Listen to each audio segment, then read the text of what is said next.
అందరూ లోనికి రావాల్సిందిగా చూస్తున్నాను. బయట ఉండే వ్యక్తులందరూ దయచేసి అందరూ వారి సీట్లలో కూర్చోవలసిందిగా మనవి చేసుకుంటున్నాం. అలాగే మన పులివెందుల డిప్యూటీసీ అయినటువంటి లతక్క గారిని కూడా వేదిక మీదకి రావాల్సిందిగా కోరుతున్నాం.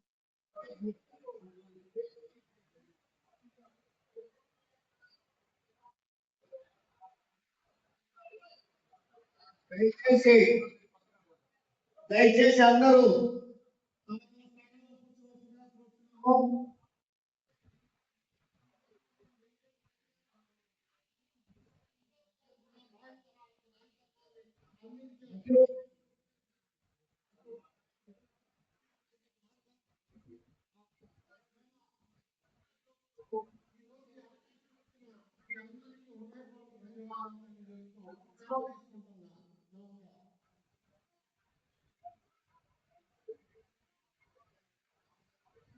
ఈరోజు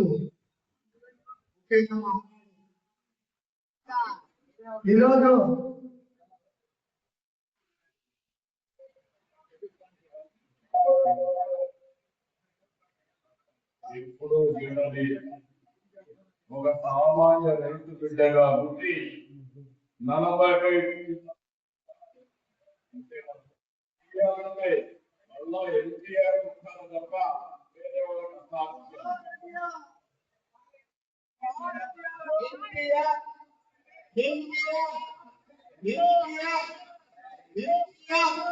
చంద్రబాబు నాయుడు నాయకత్వం, చంద్రబాబు నాయుడు నాయకత్వం,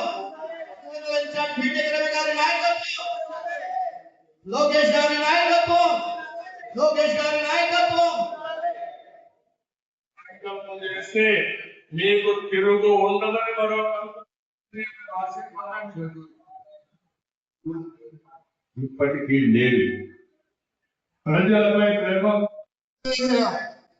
చంద్రబాబు నాయుడు గారి నాయకత్వం, లోకేష్ బాబు గారి నాయకత్వం, ఎన్టీఆర్ ఎక్కడైతే పార్టీ నిర్ణయించిందో అక్కడే జరుపుకుంటారు. ఈసారి కొన్ని కారణాలు అక్కడ పశ్చిమాసియాలో జరిగే యుద్ధం వల్ల కావచ్చు, ఈ హైబ్రిడ్ విధానంలో ప్రతి క్లస్టర్ లో కూడా ఎక్కడ క్లస్టర్ ఉంటే క్లస్టర్ లో కూడా ఏర్పాటు చేయమని చెప్పడం. ఆ క్లస్టర్ లో భాగంగా వేపల్లలో 2 క్లస్టర్లు ఉంటాం. ఆ క్లస్టర్లలో ఈరోజు ఈ పండుగ వాతావరణంలో ఇక్కడ మనందరి సమక్షంలో ఈరోజు ఈ మహానాడు జరుపుకోవడం చాలా చాలా సంతోషకరంగాను ఆహ్లాదకరంగానే ఉంది. అలాగే ఈ రోజు ఇక్కడ ఎవరైతే ముస్లిం సోదరులంతా ఉన్నారో వాళ్ళు రామారావు జయంతి రోజే, రామారావు గారి పుట్టినరోజు నాడే బక్రీద్ పండుగ రావడం కూడా ఈ సందర్భంగా ఇక్కడ ఉన్న మన ముస్లిం సోదరులందరికీ కూడా అందరికీ పేరున కూడా శుభాకాంక్షలు జరుపుకుంటా ఉన్నారు. ఇంకా రామారావు గారి గురించి ఆయన ఎన్ని నెలల్లో పార్టీ పెట్టాడు, ఎన్ని నెలల్లో 9 నెలల్లోనే ఆయన అధికారంలోకి రావడం, తెలుగు జాతి ఆత్మగౌరవాన్ని అంతకుముందు ఢిల్లీలో మనల్ని కూడా మద్రాసి అని పిలిచే పరిస్థితి నుంచి ఓహో మద్రాసి కాదు వీళ్ళు తెలుగు అనే వాళ్ళు ఇది సపరేట్ గా ఉంది, ఇది తెలుగు ఒక పవర్ఫుల్ జాతి ఉందని మొత్తం భారతదేశం అంతటా చాటి చెప్పిన వ్యక్తి. ఆయన సాధించిన ఘనతలు అప్పట్లో ఏదైతే కిలో 2 రూపాయల బియ్యం కానీ, తర్వాత ముఖ్యంగా అమ్మాయిలకు ఆస్తిలో వాటా కానీ, ఇలాంటి అనేకమైన సంస్కరణ, మండల వ్యవస్థ కానీ, ఇలాంటి అనేకమైన సంస్కరణ రామారావు గారి గురించి చెప్పుకుంటే చాలా ఉంటుంది. ఇలాంటి మంచి వాతావరణంలో ఈరోజు వేంపల్లి జరుపుకోవడం, ఈ మహానాడు సందర్భంగా వేంపల్లికి సంబంధించిన కొన్ని అంటే ఇందాక షబీర్ గారు చెప్పినట్టు గండి రోడ్ అయితేనేమి, అలాగే ఏదైనా ఇప్పుడు పల్లెల్లో ఈ మధ్య అరటి, తర్వాత ఇవన్నీ హార్టికల్చర్ కూడా బాగా మన ప్రాంతం డెవలప్ అయ్యే పరిస్థితి ఉంది. అక్కడికి రోడ్ల సౌకర్యం పోవాలంటే చాలా మందికి గ్రావెల్ రోడ్లు కూడా అందుబాటులో లేని పరిస్థితి కారణంగా అక్కడ లారీలు ఎందుకు వెళ్ళలేకున్నాయి. కాబట్టి మండలంలో ఉండే తోటల దావాలన్నిటికీ కూడా లారీలు పోయే విధంగా, తర్వాత రోడ్డు మార్గం గ్రావెల్ రోడ్డు ఉన్నా వేపిమని ఇక్కడ అందరూ చాలా మంది అడుగుతున్నారు.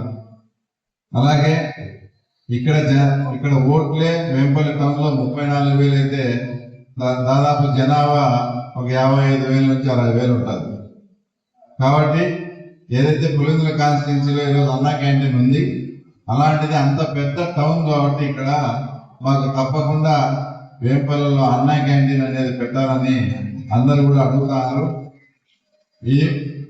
ఈ విషయాన్ని ముఖ్యమంత్రి దృష్టికి పోయి వచ్చే మహానాడు కల్లా ఇక్కడ అన్నా క్యాంటీన్ ఏర్పాటు చేసే దిశగా మేము 100% ప్రయత్నం చేస్తామని కూడా మీ అందరికీ ఈ వేంపల్లి మహానాడు సందర్భంగా కూడా మీకు తర్వాత మాట ఇస్తా ఉన్నాం. ముఖ్యంగా మన వేంపల్లి ప్రాంతం కొంచెం సుభిక్షంగా ఉండాలంటే ఏదన్నా వర్షం పడి పాపాగ్ని పారకుండా కూడా ఏదైతే చిత్రావతి నుంచి ఇచ్చే వాటరు చెరువులు గుండా కానీ కెనాల్ గుండా కానీ మనం పాపాగ్ని నది వరకు తీసుకెళ్తే అప్పుడు వేంపల్లిలో తాగునీటి సమస్య కానీ రైతులకు కానీ ఇబ్బందికరంగా ఉండదు. కాబట్టి ఎటువంటి పరిస్థితుల్లో పాపాగ్ని నదికి తర్వాత కృష్ణా నదిని ఇక్కడికి పారిస్తామని కూడా ఈ వేంపల్లి ఈ మహానాడు సందర్భంగా కూడా మీ అందరికీ తెలియజేస్తున్నాను. ఇంకా కొన్ని అనేకమైనటువంటి కొన్ని ప్రాబ్లమ్స్ ముఖ్యంగా మీరు ఎవరు అడగలేకున్నారు. మీ బాధ మీ విషయం కూడా నాకు తెలుసు. అంతకుముందు గతంలో నీరు చెట్టు కార్యక్రమం పెట్టి వంకలు గింకలన్నీ క్లీన్ చేసి భూగర్భ జలాలు ఎలా ఎక్కడికి పోకుండా డెవలప్ అయ్యాయో అదే విధమైనటువంటి కార్యక్రమం చేపట్టి కొంచెం కార్యకర్తలు కూడా అంటే అన్ని రకాలుగా ఆర్థికంగా ఇంకో విధంగా కూడా పుంజుకునే విధంగా కూడా తప్పకుండా మన పార్టీ ఆలోచిస్తా ఉంది. అది కూడా తొందరలో కూడా అమలు అవుతుందని మీ అందరికీ గుర్తు చేస్తూ ఇది చాలా మంచి టైం ఇది. రామారావు గారి పుట్టినరోజు రావడం మహానాడు ఈ వేంపల్లి సందర్భంగా ఇక్కడ పెట్టుకోవడం కూడా ఉంది. ఇంకా ఏదైనా తీర్మానాలు ఉంటే మీరు పాస్ చేసి మా ఆఫీస్ పులివెందుల ఆఫీస్కి పంపిస్తే అవన్నీ కూడా అన్ని మండలాల నుంచి వచ్చేటని కలుపుకొని ఒక దాని మీద తీసుకపోయి ఇవన్నీ పులివెందులకు అవసరము.